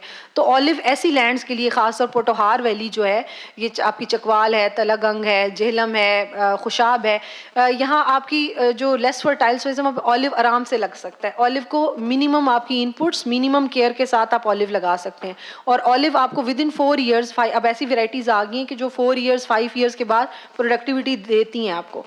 और ऑलिव का ऑयल जो है वो अभी भी प्रीमियम ऑयल है, आपका सारा इंपोर्ट हो रहा है। आप ये मेट्रो स्टोर्स पे चले जाएं, इम्तियाज़ पे चले जाएं, आपको इंपोर्टेड बाहर से सारा आपको ऑलिव ऑयल आपका आ रहा है, और इतना महंगा, हम 5,000 रुपये लीटर उसको लेके यूज़ कर रहे होते हैं। मेडिसिनल, उसको सैलेड पे भी थोड़ा सा डालेंगे, या कोई बीमार होगा तो फिर वो ऑलिव खाएगा। तो जब हमारी लैंड सूटेबल है, हम ऑलिव क्यों नहीं लगा सकते। अगर एक बैरन लैंड पड़ी हुई, आप उससे कुछ भी नहीं ले रहे, तो ऑलिव लगा दें, उसके ऊपर 4 साल 5 आपको ऑलिव आने लग जाएगा। ऑलिव ऑयल आप उसका अब बेच सकते हैं। उसके अलावा ऑलिव की, जैसे हम काम करें इटली के साथ, इटली से एक्सपर्ट्स आए हैं और उन्होंने हमारी खवातीन को सिखाया है कि आप साबुन कैसे ऑलिव का बनाएं। अब और जैसे आपको पता है beauty industry, organic beauty industry कितनी ग्रो कर गई है। हम चाहते हैं कि हम अपने चेहरे पे ऑर्गेनिक चीज़ें यूज़ करें, अपनी स्किन पे ऑर्गेनिक चीज़ें लगाएं, बालों में ऑर्गेनिक शैम्पूज़ लगाएं, तो आप इनसे ऑर्गेनिक ब्यूटी प्रोडक्ट्स बन सकती हैं। ऑलिव की एक रेंज ऑफ है, कॉस्मेटिक्स हैं, क्रीम्स बनती हैं, इसके स्क्रब्स बनते हैं, इसका साबुन बनता है, इसी तरह इसके अचार, पिकल्स हैं, वो बनते हैं। और ख़वातीन ने बिज़नेस अपने इस्टेब्लिश करके और वो कर भी रही हैं। लेकिन हम क्योंकि एक बीइंग एन ऑर्गेनाइजेशन और एक डोनर फंडेड ऑर्गेनाइजेशन है, तो हमारा एक लिमिटेड स्केल पे काम है। हम लोगों को बता सकते हैं, आप लोगों के साथ ये मॉडल्स डिस्कस कर सकते हैं, लेकिन आप लोग इसको रेप्लिकेट कर सकते हैं। तो अगर आपको लगता है कि आप जिस ज़मीन पर, जो आपकी लैंड है वो बिल्कुल इनफर्टाइल सॉइल है, वहाँ कुछ भी नहीं लग रहा, आप चुप करके ऑलिव लगा दें वहाँ पर। खग्गल का दरख्त, अब उसको पता नहीं उर्दू में क्या कहते हैं, खग्गल का दरख्त जो एरिड रीजन है वहाँ का दरख्त है, जो जहाँ पे डेजर्ट है, पानी बहुत कम है, वहाँ पे लगता है। वो आपको 4 से 5 साल में लकड़ी आप उसकी बेच सकते हैं, वो अच्छा खासा प्रॉफिटेबल है। साथ और दरख्त लगा लें, ठीक है, तो हमारा वो जो एक क्लाइमेट वाला इशू है वो भी कम हो जाएगा, और उसके अलावा आप उसको बेच भी सकते हैं। इसी तरह जैसे मैंने बताया कि एग्रो फॉरेस्ट्री में बहुत स्कोप है, कि एग्रो फॉरेस्ट्री ना सिर्फ आपके जो उसके पत्ते हैं आप उसको कंपोस्ट में यूज़ कर सकते हैं, बायो फर्टिलाइजर में यूज़ कर सकते हैं, बल्कि आप उस दरख्त को बेच भी सकते हैं, और आपकी जो एक जानवर आपने रखे हुए हैं उनकी वो खुराक भी बन सकता है। तो एग्रो फॉरेस्ट्री की तरफ आ सकते हैं। इस तरह वेजिटेबल सुखाने का पूरी दुनिया ये बिजनेस कर रही है। आप देखें सूखी हुई हम भी लेते हैं। अब आप मार्केट में जाते हैं तो आपने देखा अब हमारे यहाँ भी कुछ भी ड्राई फ्रूट्स का कॉन्सेप्ट आ गया है। और हालांकि वो जो ड्राई फ्रूट्स होते हैं वो चीनी शीरे के भरे हुए, पठानों के पास जो ये बलोचिस्तान ड्राई फ्रूट और ये और फला इस तरह के आए हुए हैं, तो वो शीरे में उनके फ्रूट्स ड्राई हुए हुए होते हैं। तो हम नेचुरली क्यों नहीं, हमारी सदियों से गिलगित बल्तिस्तान में खवातीन पत्थरों के ऊपर रख के खुबानियाँ सुखा रही हैं, बगैर किसी सल्फर के, बगैर केमिकल के, और वो खा रहे हैं। तो हम क्यों नहीं कर सकते इस तरह के वो वाले मॉडल्स हम पंजाब में भी रेप्लिकेट कर, हम यहाँ पे सब्जियां सुखा सकते हैं। आप धूप में सिंपल सब्जी को टमाटर जब रमज़ान आएगा तो आप देखिएगा कि ये टमाटर जो आपका 700 रुपये किलो तक भी, 800 रुपये भी आप लोग लेंगे, प्याज भी महंगा हो जाएगा, लेमन महंगा हो जाएगा। तो हम अभी से वैल्यू ऐड करके क्यों नहीं रख लेते? हम नींबू को निचोड़ के उसको ड्राई करके क्यों नहीं रख सकते? टमाटर को फ्रीज़ क्यों नहीं कर सकते? टमाटर का पाउडर क्यों नहीं बना सकते? ये वैल्यू एडिशन है ना। आप अभी से हम ये करके रख लें तो हम शायद ये प्राइसेस फिर हमें ज़्यादा ना लगें। हम एक्सपोर्ट क्वालिटी की ये घरेलू सतह पे करें, और अगर आप इसको बिजनेस बनाना चाहते हैं तो आप इसको अच्छी पैकेजिंग करें, उसकी मार्केटिंग करें। अब तो हमारे पास मोबाइल AI आ गया, तो आप खूबसूरत सी वेबसाइट डिज़ाइन कर सकते हैं, वहाँ पे अपनी प्रोडक्ट को प्लेस कर सकते हैं, पैकेजिंग अच्छी करें। कंज्यूमर चाहता है, हम हेल्थ कॉन्शियस है, अब जो हमारी जनरेशन है हम सब हेल्थ कॉन्शियस हैं, हम चाहते हैं कि हम अपनी हेल्थ पे फोकस करने, हम थोड़ा पैसे भी लगाना चाहते हैं, लेकिन हमें मार्केट में वो चीज़ मिले और हमें ट्रस्ट हो कि हाँ जो मैं चीज़ ऑर्गेनिक समझ के ले रहा हूँ वाकई ऑर्गेनिक है। तो हर कोई चाहता है कि वो हेल्दी हो, क्योंकि हमने देखा कि अभी हम कितनी बीमारियां कितनी ज़्यादा बढ़ गई हैं, हॉस्पिटल्स कितने, ये फार्मास्यूटिकल इंडस्ट्री आपकी कितनी फ्लरिश कर गई है। इन्होंने तो जो है ना अरबों बना लिए हैं, जो मेडिकल इंडस्ट्री है, जो फार्मास्यूटिकल इंडस्ट्री है। तो फार्मर को हम नहीं बिलीनियर बना सकते, उसका स्टॉक नहीं हम इंक्रीज कर सकते। अगर हम डिमांड करेंगे तो वो सप्लाई करेगा, ऑर्गेनिक फूड भी बनाएगा, तो हम खुद भी फार्मर बन सकते हैं। ज़रूरी नहीं है कि आप खेत में जाके, और अगर आप नहीं फिजिकली काम खेत में करना चाहते तो नो इशू, आप फार्मर की चीज़ उठाएं, उसकी चीज़ को सिर्फ साफ कर दें, साफ करके पैकेजिंग करके मार्केट में दे दें। अगर कोई प्रोड्यूस ज़्यादा मिल रही है, अब हमारा जो नेटवर्क है जो 3000 ख़वातीन का है, तो वो 3000 ख़वातीन यहाँ पे फार्मर मार्केट में नहीं आ सकती, वो फॉरनर्स के साथ इंटरेक्ट नहीं कर सकती, वो इंटरनेशनली नहीं जाती। तो हम उनसे उनकी प्रोडक्ट लेके उसकी पैकेजिंग करके उसको मार्केट करके उनकी हेल्प कर सकते हैं, हम हेल्प करते हैं उनकी। तो आप लोग भी ऐसे फार्मर के साथ इंटरेक्ट कर सकते हैं, फार्मिंग कम्युनिटीज़ के साथ बैठें, उनकी प्रोडक्ट्स लें, और जो ऑर्गेनिक फार्मर्स हैं जो कोई ऑर्गेनिक प्रोड्यूस दे रहे हैं तो उसको ज़रूर जो है वो इनकरेज करें और लें। जब आप डिमांड करना शुरू कर देंगे तो सप्लाई भी बढ़ जाएगी इसकी। तो मेरे ख्याल से आज जो है इस सेशन के बाद आप लोग जाके सब इस पे थोड़ा कि हम एज एन इंडिविजुअल कोई भी हम काम कर सकते हैं, ऑर्गेनिक फार्मिंग कर सकते हैं, और यही फ्यूचर है। ऑर्गेनिक फार्मिंग ऐसा नहीं है कि कोई हमारी चॉइस है या हॉबी है, ये हमारे लिए मस्ट है। अगर हम future secure, food security point of view से, हेल्थ पॉइंट ऑफ व्यू से, क्लाइमेट चेंज के इम्पैक्ट्स को मिटिगेट करना चाहते हैं, तो ये हमारे लिए मस्ट है कि हम एग्रीकल्चर और ख़ास तौर पर ऑर्गेनिक फार्मिंग की तरफ आएँ। ऑर्गेनिक फार्मिंग के हवाले से एक क्वेश्चन है मेरा। जी मैम। क्योंकि बहुत सारे बच्चे शायद आज इंस्पायर होंगे और ऑर्गेनिक प्रोडक्ट्स पे काम करना चाहें। ऑर्गेनिक प्रोडक्ट्स की सर्टिफिकेशन जो है उसके बारे में अगर आप इनको कुछ गाइड जी, कर सकें। मैं पाकिस्तान में ना हमारी पाकिस्तान जो है वो एक एसोसिएशन हमारी बनी हुई है जो इंटरनेशनल उनके साथ काम करती है, और वो आपको सर्टिफिकेट देते हैं। कुछ फ़ीस है उनकी, तकरीबन 1.5 लाख रुपया फ़ीस है, ठीक है। और लेकिन उससे ये कि सर्टिफाइड हो जाता है। पाकिस्तान में भी बहुत ज़्यादा सर्टिफिकेशन का नहीं है, पाकिस्तान ऑर्गेनिक फार्मर्स एसोसिएशन बनी हुई है, ठीक है। तो आप लोग, उसकी वेबसाइट भी है, आप उस पर जाके आप अपने आप को रजिस्टर्ड भी करा सकते हैं। ये देखिए, Pakistan standards and quality control authority has develop Pakistan organic standards, ठीक है, इन्होंने की हुई है। इसका एक फोरम बना हुआ है, और ये इंटरनेशनल जो USDA के और जो यूरोप के स्टैंडर्ड्स हैं उनके ऊपर आपकी प्रोडक्ट को चेक करते हैं। और ऐसा नहीं कि सर्टिफिकेशन आपको आज 1 साल आपने ऑर्गेनिक फार्मिंग की और आपको सर्टिफिकेट मिल जाएगा। इसके डिफरेंट लेवल्स होते हैं। वो 1 साल आते हैं, आपको एक छोटा सर्टिफिकेट, जैसे लर्निंग हम कहते हैं ना, हम जब बनवाने जाते हैं लाइसेंस तो वो आपको ड्राइविंग लाइसेंस लर्निंग वाला मिलता है। तो ऑर्गेनिक में भी ऐसे 3 से 4 साल बाद आप सर्टिफाइड होते हैं, आप उसको फिर जो है ना उस लेवल पे। तो वो आप ये कि आप वो प्रैक्टिसेस बार बार करें और फिर आप तो सर्टिफिकेशन पाकिस्तान में हो रही है। वो इंटरनेशनल जो एंटिटीज़ हैं वो पाकिस्तान में कर रही हैं, लेकिन अभी इतनी ज़्यादा नहीं है, क्योंकि ऑर्गेनिक फार्मर्स ही नहीं है, लेस देन 1% आपके ऑर्गेनिक फार्मर्स हैं। और दूसरा ये जो आजकल हर्ब्स जो हैं Herbs, ऑर्गेनिक, इनमें बहुत ज़्यादा पोटेंशियल है, बहुत ज़्यादा अर्न कर सकते हैं। रोजमेरी है, कैमोमाइल है, ऐसे ही है। लाहौर आयुर्वेदिक विलेज बनाया है इन्होंने, एक डॉक्टर साहिब है, उन्होंने आप लोग कभी लाहौर विजिट करें तो ज़रूर जाइएगा। लाहौर आयुर्वेदिक विलेजेस, वहाँ पे सारा हर्ब्स पे काम है उनका, और तुलसी पे काम है, मिंट पे काम है, एलोवेरा उन्होंने लगाई हुई है, जैसे मैडम ने स्पाइसेस बताई, ये सारी उस पर करेंगे, और वो एक्सपोर्ट कर रहे हैं। और कुछ भी नहीं है, उन हर्ब्स को खाली किसी की टी बना दी है, किसी में फ्लेवर डाल दिया है। मोरिंगा के हज़ारों फ्लेवर्स अब आ गए हैं, गुड़ मोरिंगा, जिंजर मोरिंगा। आपने मतलब इसको कैसे आप इसको मॉडिफाई कर सकते हैं, ये आपने सोचना है कि हम एक सिंपल सी चीज़ को कैसे हम उसको मार्केट कर सकते हैं। तो हर्ब्स में बहुत ज़्यादा पोटेंशियल है कि हर्ब्स जो है वो आयुर्वेदिक जो इंडस्ट्री है वो पाकिस्तान में भी फ्लरिश हो रही है। इसी फोरम को यूज़ करते हुए एक तो मेरी और एक से भी यही रिक्वेस्ट होगी, और अभी मुझे नज़र आ रहे हैं बहुत सारे जो प्रैक्टिशनर्स भी यहाँ पे बैठे हैं, जो भी इसमें एक्सपर्ट हैं, जो ऑर्गेनिक हर्ब्स जो हैं उनको उगाने में जिनकी स्पेशलिटी है, वो औरक से रब्ता करें ताकि ये लोग उसके ऊपर एक हैंड्स ऑन वर्कशॉप रखें।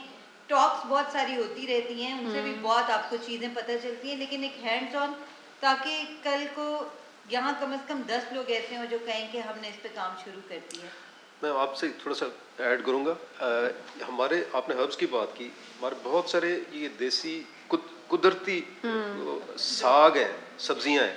यहाँ पर आपने I8 के करीब भी पार्क्स में और सराउंडिंग्स में देखा होगा कि अभी जब बाहर का मौसम आएगा तो बहुत सारी फैमिलीज वहाँ से वो इकट्ठी कर रहे होते हैं और जाके वो बनाते हैं। लास्ट टाइम मैं ये पार्क में वॉक कर रहा था F8 में, तो वहाँ पर एक चाइनीज़ खातून थी, काफ़ी एजड थी वो, तो वो वहाँ से वो एक वो येलो डेंडलियन होता है, येलो फूल जो होता फूल है, हाँ। शायद यही नाम है उसका, तो वो उसकी टी गलत थी। तो बनती मैंने है, बड़ा जब अच्छा उनसे इंक्वायर किया तो उन्होंने कहा जी कि ये हम इसको यूज़ करते हैं सब्जी के तौर पे, और इसकी जड़ें जो हैं उसको हम सूप के लिए हम इस्तेमाल करते हैं। तो इस तरह मतलब हम बहुत सारी हर्ब्स और ऐसी सब्जियां हैं जो कि खुद रॉ हैं और बहुत बड़ी तादाद है उनकी। और सुहांजना, जैसे यहाँ पे भी आपने देखा लोग वो फूल सुहांजने के, वो सुहांजना बड़ा अच्छा हेल्थ के लिए अब है, वो भी आपको मार्केट में भी मिलता है। और इस तरह जैसे बताया कि जो भी एग्रीकल्चर उसको नेचर बेस्ड सॉल्यूशंस के साथ और इंडिजिनस नॉलेज के साथ, फार्मर का हम बेशक जितनी मर्जी डिग्रीज ले लें, हम बाहर से हम ट्रेनिंग्स करके आ जाएं, हमारा जो नॉलेज है और जो फार्मर सदियों के साथ जो नेचर के साथ रह रहा है उसका नॉलेज जो है वो भी बहुत ज़रूरी है। वो जो इंडिजिनस नॉलेज है उसको हमने साइंटिफिक नॉलेज के साथ इनकॉर्पोरेट करना है। सदियों से हर्ब्स लगा रहे हैं, मेडिसिनल प्लांट्स हैं। आपका कुरतुम्मा जो था एरिड रीजन में था, वो एनिमल्स को भी देते थे, ह्यूमंस भी उसको जो हकीम है वो भी इस्तेमाल करते थे। इस तरह की जड़ी बूटियां हैं जो नेचर में मौजूद हैं, और उनका अकड़ा है, अक जिसे कहते हैं, उस अक का वो जो दूध है वो भी उस यूज़ होता था एनिमल्स के लिए और इंसानों की मेडिसिन में यूज। तो हमने इंडिजिनस जो लोग हैं उनका नॉलेज वो कैसे आएगा, हम उनके साथ बैठेंगे, इंटरेक्ट करेंगे, उसको कहीं डॉक्यूमेंट करेंगे, तो फिर हम साइंटिफिकली उन चीज़ों को इंटरेक्ट करके और हम एक सोल्यूशन, सस्टेनेबल सोल्यूशंस जो है वो बना सकते हैं। तो थैंक यू एवरीवन। कोई अगर क्वेश्चन है किसी का तो प्लीज़।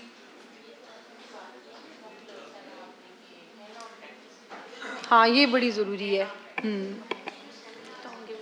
हाँ, हैंड्स ऑन।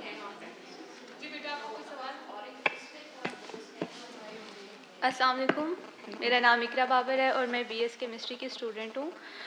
तो जैसे आपने मैम स्टार्ट में बात की थी न्यूट्रिशन की कि हमें फूड से न्यूट्रिशन नहीं मिल रहा, तो मुझे ऐसा लगता है कि मैं ऐसा सोचती हूँ कि जो फूड से हमें न्यूट्रिशन इसलिए नहीं मिल रही क्योंकि जो GMO फूड आया हुआ है, अभी यही आ रहा है, चल रहा है GMO फूड, जेनेटिकली मॉडिफाइड है, तो उसकी वजह से हमें जो है वो नहीं मिल रही न्यूट्रिशन, और उसी की वजह से जेनेटिकल डिजीज़ जो है वो आगे तक जनरेशन तक चल रही हैं, वो ख़त्म नहीं हो रही। तो इसके बारे में आप क्या कहना चाहेंगी कि हम ऑर्गेनिक फार्मिंग कर सकते हैं, तो वो GMO फूड को अवॉइड करके कैसे कर सकते हैं?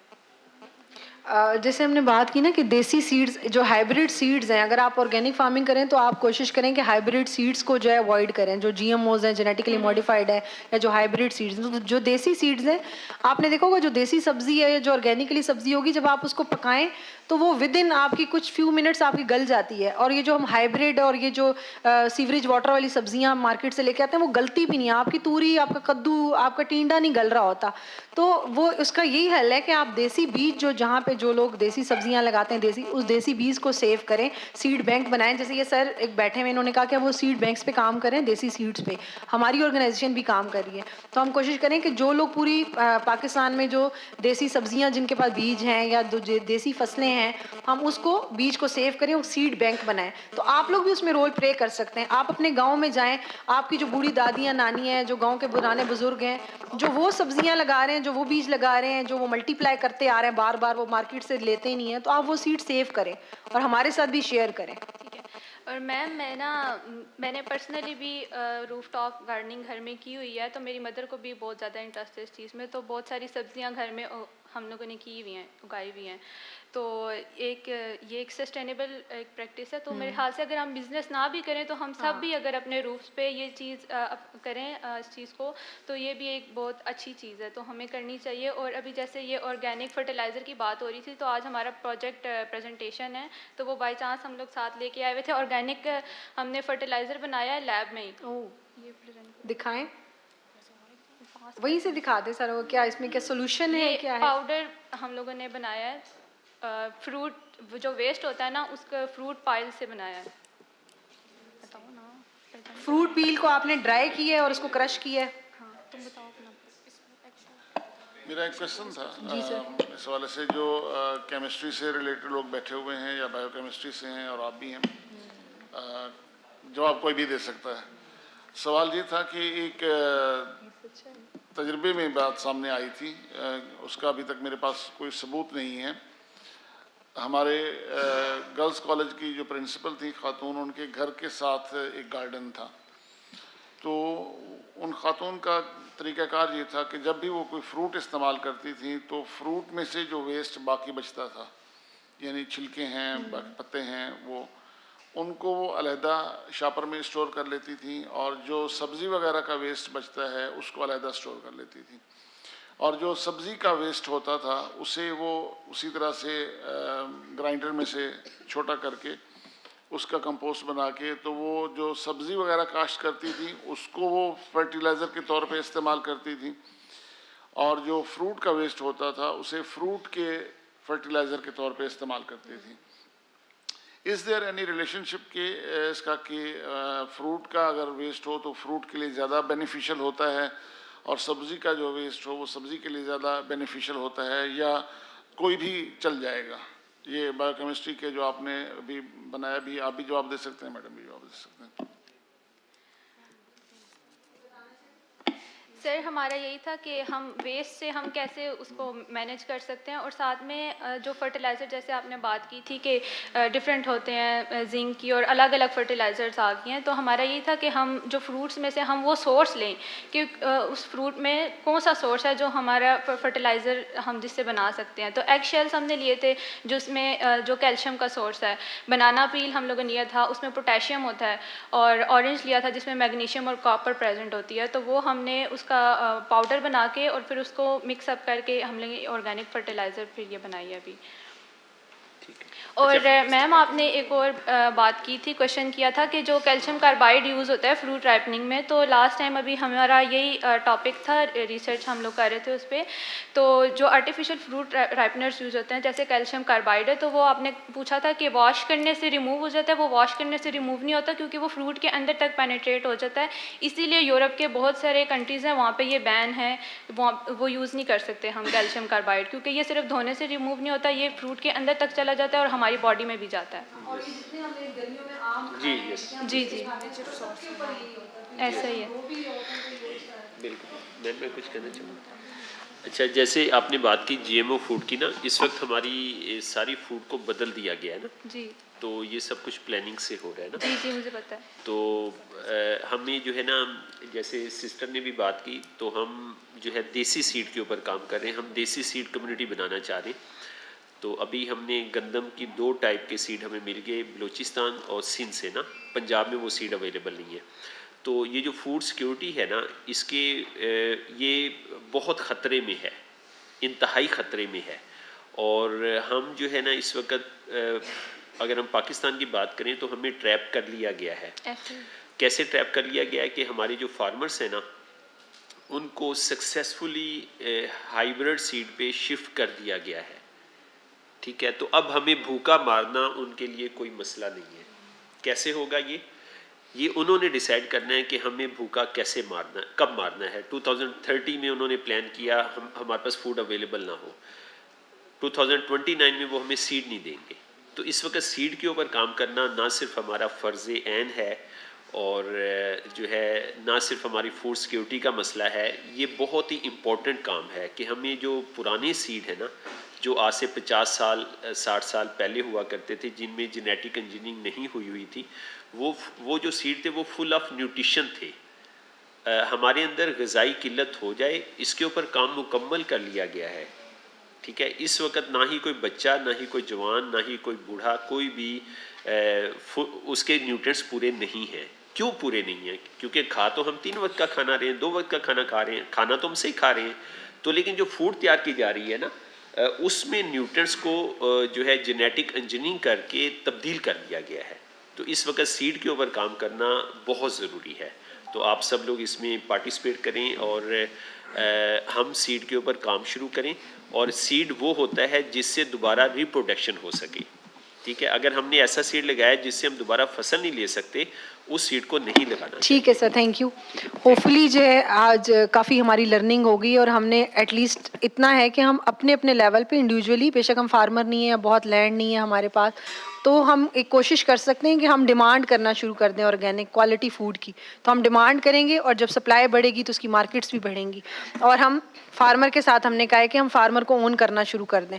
तो फार्मर को ओन करेंगे तो हमें क्वालिटी फूड भी मिलेगा और जो फूड सिक्योरिटी का सर ने इशू कहा कि वो भी हम इसी तरह से कम, क्योंकि हमारी पॉपुलेशन जिस रेट पे ग्रो कर रही है और जो हमारा एग्रीकल्चर लैंड जिस स्पीड से श्रिंक हो रहा है, तो विद इन फ्यू ईयर्स हम शायद इतनी पॉपुलेशन को जो है फीड ना कर पाएँ। तो उसका यही सोल्यूशन है कि हम सस्टेनेबल एग्रीकल्चर प्रैक्टिसेस की तरफ आएँ और ऑर्गेनिक फार्मिंग की तरफ आएँ। और थैंक यू एवरीवन, बहुत अच्छा लगा आप लोगों से इंटरेक्ट करके, काफ़ी प्रोडक्टिव था और इंटरेक्टिव सेशन था। मेरी एक मैंने एक्टिविटी भी रखी हुई थी कि हम आपसे कोई प्रोडक्ट और उसकी वैल्यू एडिशन कराएंगे, तो ये एक बड़ा अच्छा आपने एक उस एक्टिविटी का ये पार्ट है कि आपने ये बनाई हुई है। तो इस तरह से हम अपने इंडिविजुअल लेवल पे हम सब लोग कुछ ना कुछ जो है वो कर सकते हैं, एक्सपेरिमेंट्स कर सकते हैं। और आज से आप लोग फार्मिंग कम्युनिटी के साथ बैठना एटलीस्ट शुरू कर दें। और कोई अगर इस तरह की ऑर्गेनिक चीज़ आपके सामने आती है, ऑर्गेनिक फार्मर्स जो हैं, तो उनको ज़रूर जो है वो आप इनकरेज करें। और आप लोगों को कोई भी चीज़ इस मामले में सीखनी हो या आप लोग देखना चाहते हैं मॉडल्स जो ऑर्गेनिक फार्मिंग के हैं, जो रेन वाटर हार्वेस्टिंग के हैं, वेदर स्टेशंस के हैं, तो यू आर मोस्ट वेलकम। हम आपको, मैं ले जा भी सकती हूँ वहाँ पे, दिखा भी सकती हूँ जिस जहाँ पे मैं काम कर रही हूँ। और अगर आप लोग कुछ सीखना चाहते हैं, कुछ पूछना चाहते हैं, तो वो भी ज़रूर मुझसे आप लोग कॉन्टेक्ट कर सकते हैं। Thank you so much. Thank you. Souvenirs देने से पहले मैं फॉर्मली तमाम पार्टिसिपेंट्स का शुक्रिया अदा करना चाहूँगा, स्पेशली हमारे प्रेजेंटर डॉक्टर फौजिया, हमारे पार्टिसिपेंट्स डॉक्टर सैमा, हमारे कोलीग्स, और हमारे पास ग्रीन यूथ मूवमेंट के वॉलंटियर्स, स्टूडेंट्स, वो भी तशरीफ़ लाए हैं, उनकी तरफ से भी उनका भी सबका शुक्रिया।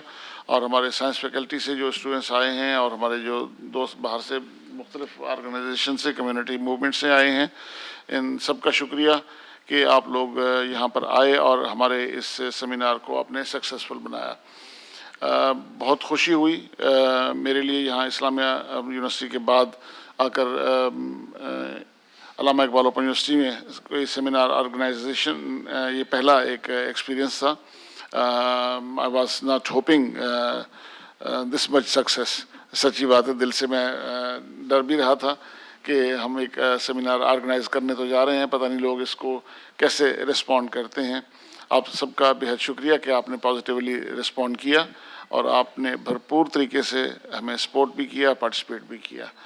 और आखिर में तमाम लोगों का शुक्रिया अदा करते हुए मैं हमारी जो मोहतरम प्रेजेंटर आई हैं, इनके लिए सोवेनियर का भी ऐलान करता हूं और बाकी लोगों के लिए कुछ सर्टिफिकेट्स हैं वो भी हम इंशाल्लाह डिस्ट्रीब्यूट करते हैं। Thank you very much.